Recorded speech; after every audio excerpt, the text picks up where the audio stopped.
Agora que a gente já conhece o que é morte celular e que ela pode ser induzida numa situação fisiológica, que é a apoptose, além de a gente ter outra forma de morte celular, que seria uma mais estardalhosa, vamos dizer assim, mais bagunçada, que é a necrose, vamos estudar o que é a necrose em si?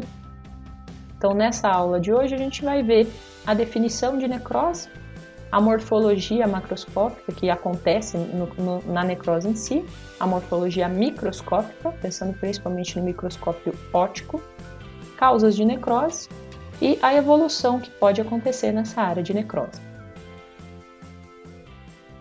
Definição: necrose é um espectro de alterações morfológicas que ocorrem após a morte celular em um tecido vivo, resultando em grande parte da ação de enzimas nas células que sofreram uma lesão letal.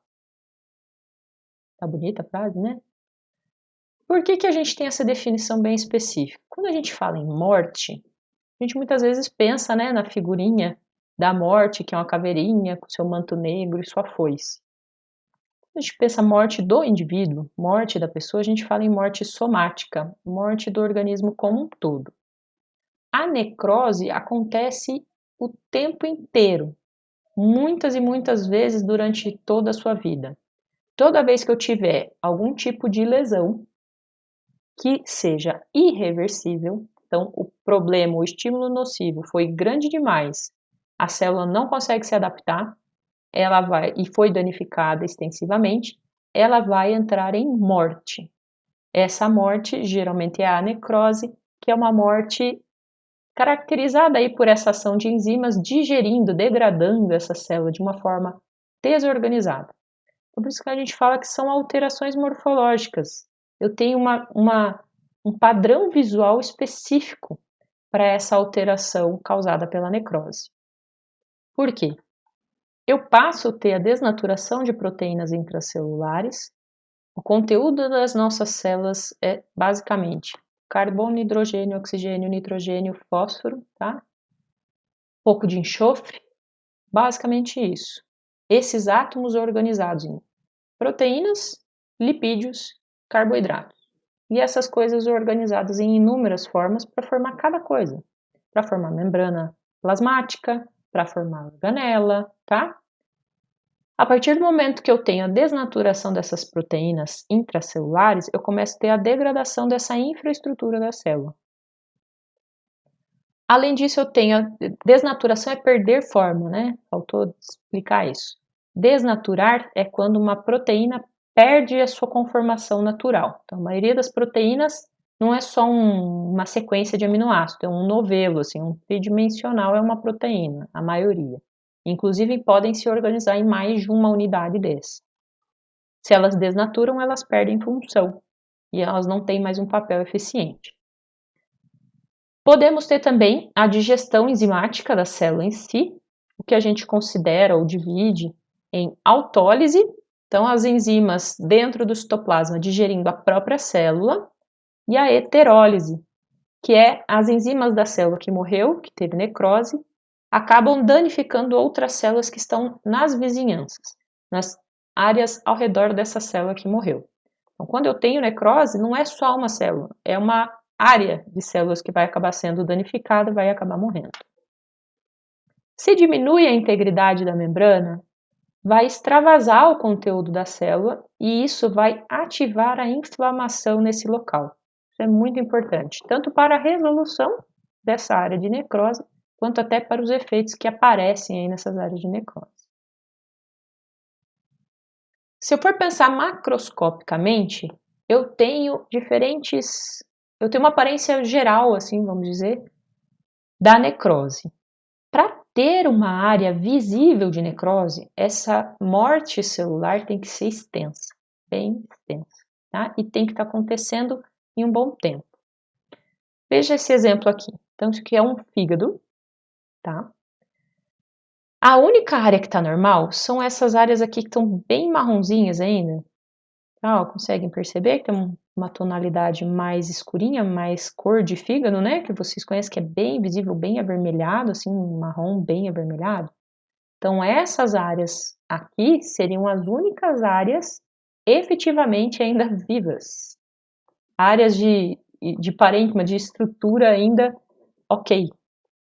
E o restante, vocês conseguem perceber que tem um tom mais pálido? Lógico que é uma peça anatômica, temos outras alterações aqui. Mas conseguem ver que isso aqui é muito mais claro, essa área que está em amarelo, do que essas áreas que estão circuladas?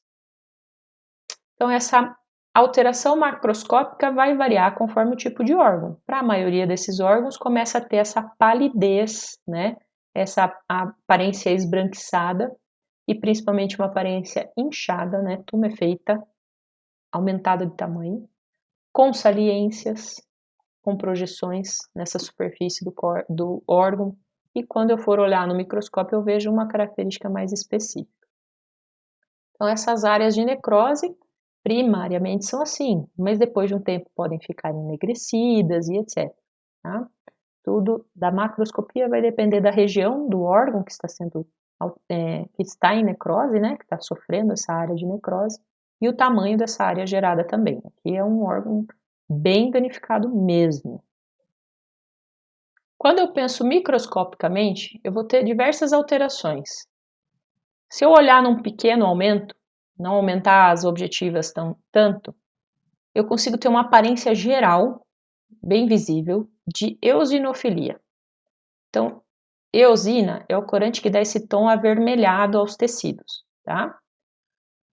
Por que isso acontece? Primeiro, porque eu tenho digestão do RNA citoplasmático. Então, no citoplasma da célula eu tenho RNA mensageiro, RNA transportador e etc. circulando nesse citoplasma, e esse material genético, ácidos nucleicos, coram com o outro corante, com o corante básico, tá? Que dá uma cor roxinha. Por isso que núcleo de célula, que é o que a gente enxerga roxinho nas imagens, estão corados dessa forma, tem DNA. Então, o citoplasma em si tem um aspecto um pouco arroxeado, até certo ponto, pela presença desse RNA citoplasmático. A partir do momento que começou a necrose, eu estou tendo digestão dentro da célula, não tem degradação? Vai degradar esse RNA citoplasmático e por isso se perde a basofilia, a cor arroxeada, né? Um pouquinho arroxeada, que é normal dos órgãos. Isso também é consequência, esse aumento da eosinofilia, também é consequência do aumento da ligação da eosina, do corante vermelho, a essas proteínas que estão desnaturadas, e por isso cora mais em vermelho. Vamos avaliar essas duas imagens. Eu tenho à direita do monitor o tecido normal e à esquerda áreas de necrose. Nesse primeiro andar aqui, eu tenho hipófise, eu tenho a glândula que a gente tem lá no sistema nervoso central. Cada bolinha aqui é um núcleo, tá? E eu tenho essas áreas ao redor, que a gente vê um pouco sobrepostas e tal, são as células em si, o citoplasma em si. Compara esta área aqui com esta outra área à esquerda de necrose. Então, a coloração é visivelmente mais avermelhada. Essas células são naturalmente mais basofílicas, enquanto que aqui na necrose da hipófise fica tudo muito mais vermelho, muito mais eosinofílico. Além disso, os núcleos começaram a sumir. Cadê tudo isso aqui de núcleo, né? Sobraram poucos. Então, isso também é uma característica que a gente já vai ver. Esse exemplo aqui de baixo é do coração. Então, eu tenho uma área, a coloração das fibras cardíacas já é bem vermelha, então dificulta um pouco da gente avaliar essa eosinofilia. Mas eu consigo ver principalmente essa perda dos núcleos nessas áreas aqui que estão com necrose. Falando em núcleo, microscopicamente a gente vê muito claro alterações nucleares. Numa célula normal, eu tenho uma determinada proporção de núcleo para citoplasma. O núcleo é grandão, assim, aqui está até razoavelmente pequeno para o tamanho da célula, mas em média é essa proporção aqui, tá? 1 para 2, assim, né? Uma área de núcleo para 2 áreas do mesmo volume seria de citoplasma. Isso seria o normal. O que acontece? As características de núcleo, quando existe necrose, podem ser piquinose, em que eu tenho uma condensação de todo o núcleo, de toda a cromatina, e fica tudo muito mais escuro e um núcleo pequenininho.